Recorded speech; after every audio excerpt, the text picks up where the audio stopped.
Coogs house. Okay, listen, it's one thing to just have a random school in the conference that's relatively incompetent when it comes to this whole basketball thing, but now they're starting to get in the way.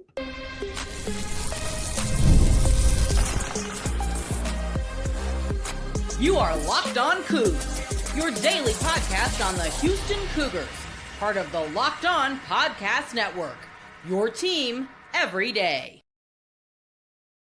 Welcome to Locked On Cougs, daily podcast about your Houston Cougars. I'm your host, Houston-born teacher and coach Parker Ainsworth, and whether you're a Houston fan or just a hater who came to stop by, thank you for making Locked On Cougs your first listen of the day. Appreciate you making your first listen each and every day. From joining the conversation, but you don't know what to say, tell us in the comments down below about a time you or someone you know got fired, because that's how we're going to open up this one today. Today's show is brought to you by our buddies over at TurboTax. We've got more on that later, as that comes right after March Madness, I guess, but more on that later. I do want to talk about the Big 12 tournament happening and how some of that unfolding will impact Houston. I want to talk in the third segment about what I'm looking for on Wednesday as I'm watching the game before Houston. We'll get to all that later. But first and foremost, the news out of the conference as the Big 12 tournament opened actually felt like it had nothing to do with the teams on the floor. So Arizona State, 13-18 this year, not great in the Big 12. Lost to Kansas State to open Big 12 tournament play. Really a down year for that program. And, I think everyone kind of assumed that they were going to be firing Bobby Hurley instead of extending him going into last year's contract next year. And it sounds like they're going to let him finish that contract, contrary to what a lot of people assumed and believed and thought. And it's one thing to be incompetent, but this is messing with Houston. And here's why, right? Arizona State is a very nearby school to a very highly touted prospect named Koa Peat. Yes, the same Koa Peat we talked about on the show ad nauseum, it feels like, at this point, because as Houston's building one of the best high school classes, both in Houston Cougar history and just like in college basketball history, with Chris Sinak, with Isaiah Harwell, with Kingston Fleming, with Bryce Jackson, who's going to be a diamond in the rough, just give it time, right? Like all of those things coming together, Koa being the fifth piece of that class would very much make it feel Fab Five-ish across the board, right? Koa is a pro-built prospect already, has pro athletes and Division I athletes all across the family. Most of those guys play football, but Koa is 6'8". He plays basketball. Very, very talented. Guy plays for the Compton Magic in the summer. I think they're still called the Compton Magic. Anyway, the program used to be called Compton Magic. Now they play in the Three Stripes Adidas League or whatever in the summertime. And he plays at a public high school there in Arizona. They won their fourth consecutive state championship. He played in the last three games of that tournament run with a broken hand, and was still pretty dominant if you watch the clips online. Oh, my God. And he's consistently had Houston and the Cougars in his top five.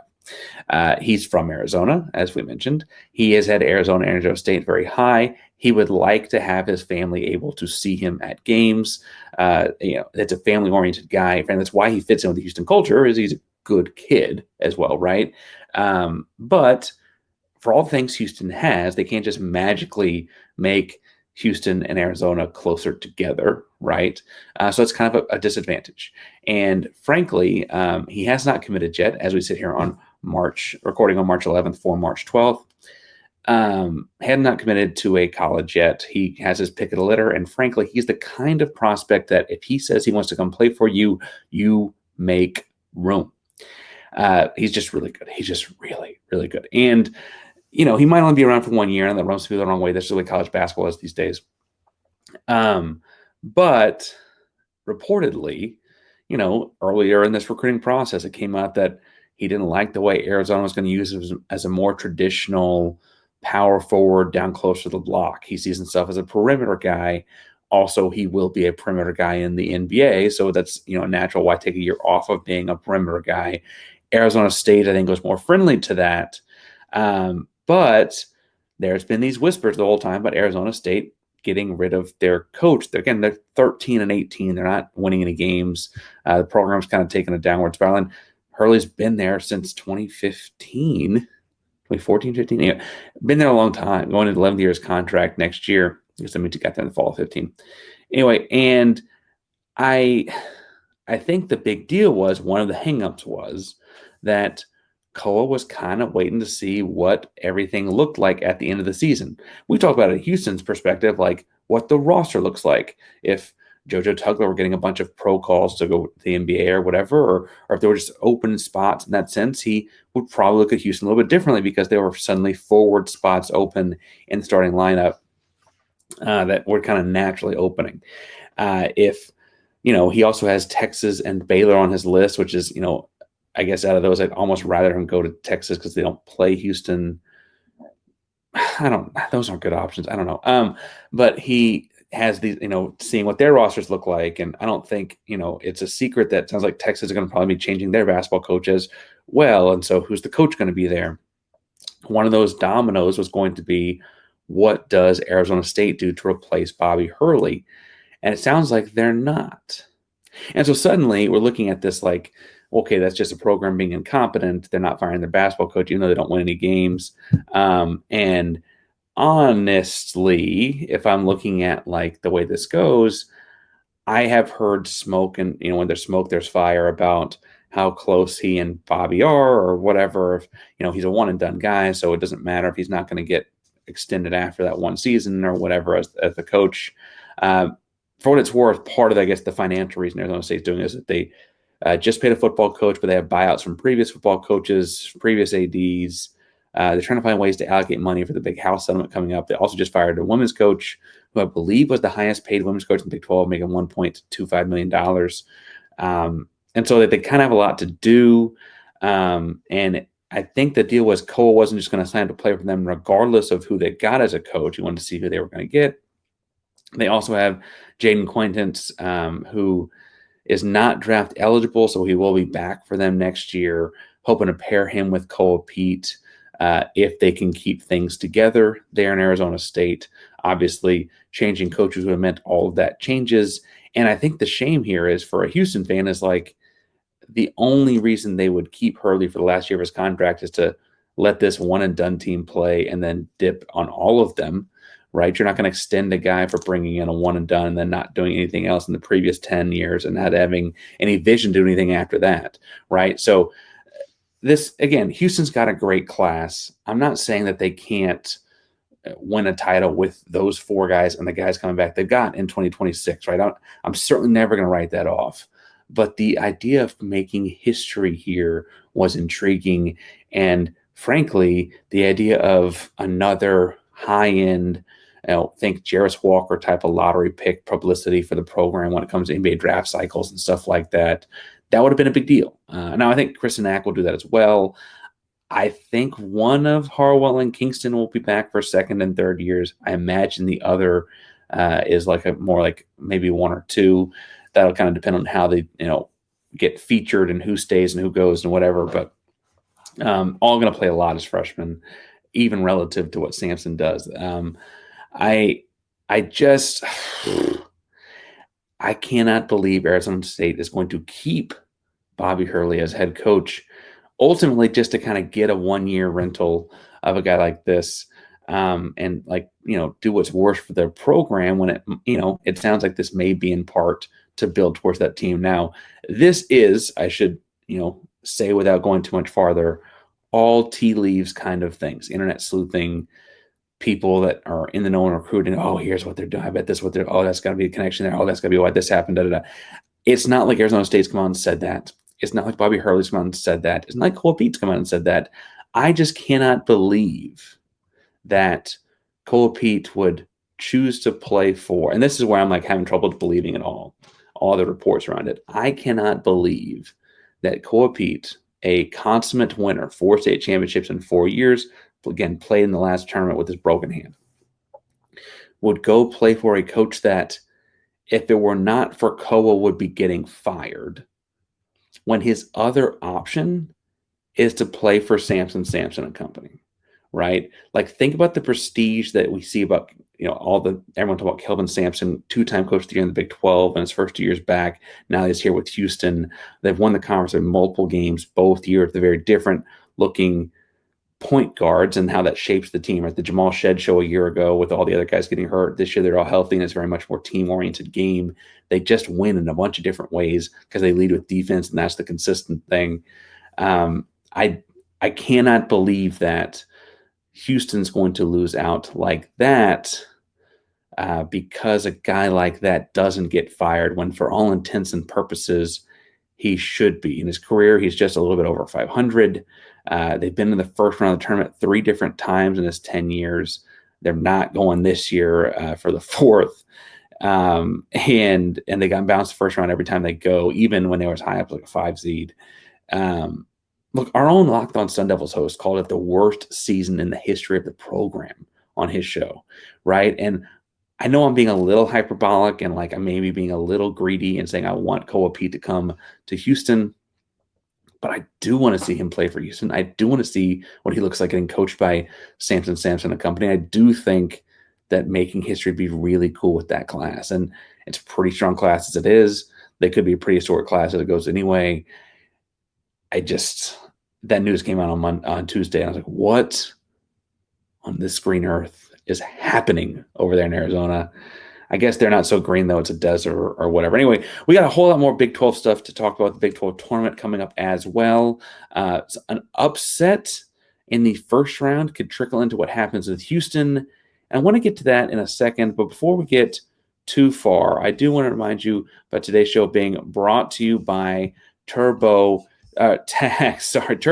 Now, this is a message from our sponsor, TurboTax. Taxes was waiting and wondering and worrying if you were going to get any money back, then waiting, wondering, and worrying some more. And now taxes is more like matching with a TurboTax expert who can do your taxes as soon as today, like right now, today. An expert who gives you your taxes, you and your taxes, undivided attention as they work on your return, where you get real-time updates on their progress so you can focus on your day. An expert who will find you every deduction possible and file every form, every investment, everything with 100% accuracy, all so you can get the most money back guaranteed. No waiting, no wondering, no worries. Now, this is taxes. Get a tax expert on TurboTax.com. Only available with TurboTax Live full service. Real-time updates only available on the iOS mobile app. See guaranteed details at TurboTax.com/guarantees.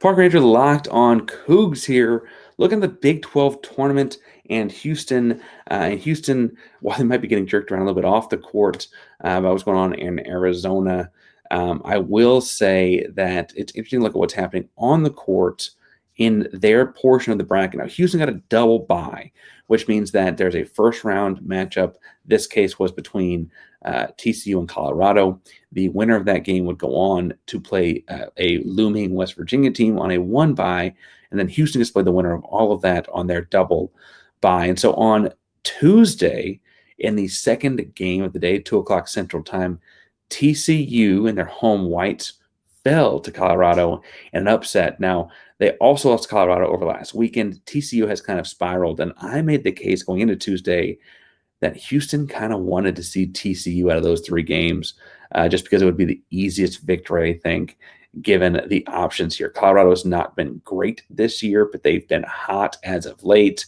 And bluntly, this game was exciting. I kind of had it came at 2 o'clock Central Time, so I might have been at work with it going on in the background. But Julian Hammond kind of went for the moment in the second half. In this one, Julian Hammond, the third, is their guard scorer. They got there at Colorado. You remember from the last time, from when Houston played them this year, the last time we talked about them. I will stress that this is the best Colorado's been playing all year. This is a team that lost 13 straight Big 12 games to start Big 12 play, but is 4-4 in their last 8. I thought they did a great job of defending in this game, had a big stretch to open the second half where they kind of blew the doors open, and then TCU tried to claw back in it late, and it didn't matter because that big window Colorado had built. Colorado also shot great free throws down the stretch to kind of keep this game at an arm's length. In the last 5 minutes of play, Colorado only made 1 field goal. They kept the lead off, like beating it away with a stick, right, as they're keeping it off with making free throws, taking long possessions, right? Just trying to value the basketball. And honestly, it's probably one of the best games. I haven't seen every single Colorado game. This is not Locked on Colorado, right? But it's one of the best games that I can see, having watched some of them try to get ready for these kind of things and the first time I played them and so on. One of the best games I've seen them as far as holding on to the basketball goes, which was impressive in and of itself. Or at least it was certainly like the least turnovers in the second half. It felt like in those crucial last 5 or 6 minutes, they were able to do better with the basketball than I think I'd associated Colorado with in my head. What it's worth, they also Colorado was able to win this game without dominating the glass or anything like that. They lost a rebound about a 45-34. Biggest thing I think for them was that they shot the three ball pretty well, 40%, 9-22. Again, Julian Hammond is a big part of that. He gets hot from behind the arc himself. He also gets in the lane and kind of gets the defense spinning a little bit when he does that. If they're the matchup for Houston later, again, they're playing a hot team at that point. They'd be 5 of the last 9 after, again, starting off 0-13 in Big 12 play. But I think that's the kind of matchup you probably see Milos on. Also would not mind seeing Emmanuel on after like I like what I saw Emmanuel versus VJ Edgecombe the other day. And so I think that might be where I go with that one. Colorado's slow team in this game. They had just 7 fast break points. And frankly, did a decent job of turning TCU over to get those 7 fast break points. But on the whole, they typically play like a little bit faster than that. I wanted this more strategic in how they dealt with TCU and getting ready for that one. As far as other guys, other performances to note in this one, and guys to keep an eye on if you're Houston. Again, I'm not sure I'm worried about Houston in a big picture with Colorado. They're not they're not some juggernaut looming that just got somebody healthy back or something like that. But they clearly are playing well right now. And I'm going to butcher this guy's name on accident. I promise I'm not trying to do an Andre Jakimovsky. Anyway, big, strong forward, 6'8", 220 pounds from Macedonia. He played really, really well in this one. He averages like 9.5 and 5. In this one, he had 18 and 7, had a couple steals as well. And I will say that it felt like, first of all, I was surprised when I saw the box score, so I only had 7. It felt like when I watched the game again, I was watching it somewhat casually. It wasn't like taking notes like I do when Houston's playing to get to do these shows or whatever, but one the same kind of intensity, I guess. But I did feel like he got a lot more than 7 rebounds just watching. I think that probably speaks to how many like tip balls he gets and the effort he's putting into battle down low for rebounds. Or it feels like he's getting like every rebound, right? The truth, though, is that outside of those two guys, I'm not super concerned that anyone's scoring a bunch of points on Houston. Now, again, could someone get hot? Sure, why not? I mean, that's kind of the way that March Madness goes. That's part of the fun of March Madness is like, truthfully, what you're looking at here is like a bunch of one-game samples, so someone can just get hot for a game and throw off all of the things. Like Javon Ruffin shoots 33% from three-point line in his career, but could he go off and get a bunch of threes against Houston if they were to meet? I guess so. I will say that he's probably the guard that I'm the least concerned about out of their backcourt, and so that obviously means that something good will happen for him in that game. There's a real... They probably don't even get to Houston, though, because they're going to play West Virginia second round. And I'm going to give you a list of things I'm keeping an eye on as we watch that one on Wednesday afternoon. Before we get too far, but if you are looking to optimize your nutrition this year, Factor makes eating well with easy chef-prepared, dietitian-approved meals that are fresh, never frozen, and easy to heat and eat in just under 2 minutes with 40 different options across 8 dietary preferences every single week. You can customize your meals to fit your lifestyle with Calorie Smart, Protein Plus, Keto, whatever you're into. Factor even offers wholesome smoothies, breakfast, grab-go snacks, everything you can need to keep fueled all day long. I like, again, teacher, coach, podcast host. dad, dog dad, all the things.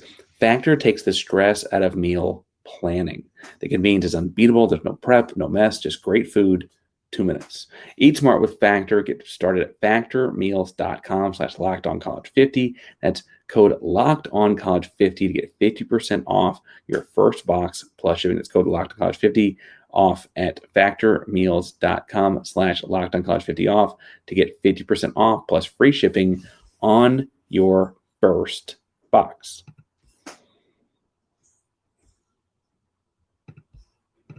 Park Ranger Locked on Coogs here, fighting through the weather, I guess I said, or something, to talk a little bit about Houston and the Big 12 tournament and what to keep an eye on as Colorado and West Virginia will play on Wednesday afternoon for the right to play Houston in the next round. Now, those two teams did play in mid-January. West Virginia won that game by 8 points shortly before the first Houston game. Actually, it was like just a few days before. It was like the game before for them. And the game was early enough that Colorado dropped just 2-2 versus ranked opponents. Again, this was early enough in the slate that was the way that goes. And for what it's worth, West Virginia was a ranked opponent. That's how early in the slate it was for them too. West Virginia's had a lot of bad luck this year with health and stuff like that. So I don't mean to be like too jokey about it, but it was a long time ago that was the case. Right now, Javon Small is always the guy that all things go through for West Virginia. In the first matchup here, he had 26 points. Does he break 25 again? Does he have to, based on the new, health of his own roster, but also like the new look Colorado is playing a little bit better than they were back then. In one stretch of this first game, I actually remember watching it back then to get ready for Houston in West Virginia. And there was a stretch where he hit like 3 threes in a row to make the lead 14. At one point, the game really took over. Does he have that kind of a moment? And I guess as a Houston fan, what I'm really looking for is he having those kinds of moments? And if so, what do those moments potentially wear him down? Right? Part of the grind of the Big 12 tournament and why it's kind of an odd way to determine a tournament champion is you're playing X amount of days in a row. Right, like Houston's going to have to win 3 days in a row, 3 games in a row in 3 days. And, that's a different kind of wear and tear on your body than basically any other point of the season. You might have an MTE like that early on, but it's really just a different way to play basketball. And so Javon Small and the West Virginia Mountaineers will have played a game on Wednesday. And so, does he have to drive in the lane and get battered around a little bit? Does he have to shoulder the load of scoring a lot and thus have to exhaust himself in ways a little bit different? Houston's going to be fresh on Thursday, having not played since Saturday, right? Now, I will say the first time these two teams played, West Virginia didn't really have an answer for Julian Hammond. The perimeter guy mentioned the other segment from the TCU and Colorado game. And much like that TCU game, Colorado kind of had a really strong stretch in the second half. Now it wasn't quite the same because they were not up over the course of that. So West Virginia takes that 14-point lead, like I mentioned. And I went back and checked the graph chart to make sure I wasn't wrong in this. They take a 14-point lead, and from there, Colorado wins the rest of the game. So, but that very quickly shuts it down to just an 8-point lead. A few minutes later, that 17-ish minute mark, they take a 14-point lead, and it shrinks down. It kind of felt dicey down around the under 8 timeout later, and that 10-ish minute stretch that I'm talking about, what Colorado did a really good job of was getting in the lane off the bounce, right, and finding guys kick out for 3, but also finding guys inside for drop-offs, really taking advantage of a shortened West Virginia roster. This is early in their season, early enough in their season that they were still looking at what do we do without Tucker DeVree, right, and all of that. And so all of that is to say that it would not surprise me for Colorado to win this game on Wednesday and be the team Houston plays. I will say that it feels like there's not an answer for Javon Small, and there's not an answer for Julian Hammond. I don't think those two guys as a point guard and shooting guard will quite guard each other either. Just a size discrepancy there that I don't think either team will. Colorado might want Javon Small to cover Julian Hammond. I don't think West Virginia wants that. And I don't think that Colorado wants Julian Hammond getting the fouls it will take to cover Javon Small because the way the guy attacks the rim, right? So I don't think they want their guy covering the other guy. I don't necessarily know that I'm like calling it a coin flip. I think West Virginia is more talented. I don't think that's like a question at this point. West Virginia is like in the tournament. Looks like they might be a 9 seed, might be a 10 seed. I think, though, that as far as like this, again, 1 game sample size goes for Houston, that probably means Colorado is going to play more desperately, right? I have talked ad nauseam about how like these conference tournaments don't matter in the same kind of way that your regular season does. The only exception to that is when you are the Colorado that needs to win it to get in, right? And so Colorado should be playing desperately. And West Virginia might be like, hey, we have a short roster anyway. We only got 7 healthy guys or whatever the case may be. They're suiting out for Wednesday. We don't want to necessarily do that. And so I think what you're going to see here is that, Houston fan looking to see what comes next on the horizon is you're going to see a very different basketball game than when these two teams met in mid-January. Now, do I think West Virginia wins? If I were to tell you to put money on over to FanDuel or whatever, I do think I'd take West Virginia in this one. Like I said, I think Javon Small steers too much the ship. They're a game fresher, even though they have the injuries. Like the guys on the floor will have played less this week, and frankly, they didn't play a up and down fast game against TCU. But they played a tough game against TCU, Colorado did, and that's going to wear on them too. Now, out of these two teams, if I'm Houston, I'd probably still rather play Colorado, even though that would mean that they've won 5 of the last 9 games. And I think I mostly go that route because I'd rather be fresh playing a team on their third game in a row, than potentially have like the Javon Small 40-point game. Like those things happen. Javon Small is very good. I don't think it would happen against Houston, nation's top defense by most measures, but I do think that it's possible. It's college basketball and it's a 1-game sample. Those kind of things can happen at any point. So if I'm picking who I want, I probably want to play Colorado. I really wanted to play TCU. So I thought that's ultimately that.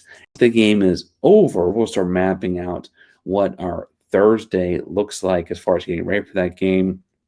Game being played at 2 o'clock Central Time kind of makes the end of game things kind of odd and awkward. We'll see. Maybe we get like 5 or 10 minutes live, and then the rest of our analysis be the next morning or something like that. So we're working that out. But you're going to subscribe, hit the bell so you know we're live on YouTube, wherever you find us, though. You can get your podcast for Locked On Cougs free wherever you get those each and every day with the Locked On Podcast Network, because Locked On Cougs is a proud member of the Locked On Podcast Network. That means your team every day. Second listen before we get out of here, Isaac Shade got to talk to a very special guest about Dan Hurley. Whatever you think about Dan Hurley, really cool episode for Isaac. Go check out Locked On College Basketball, Locked On Cougs, Locked On Podcast. Your team every day. Go Cougs.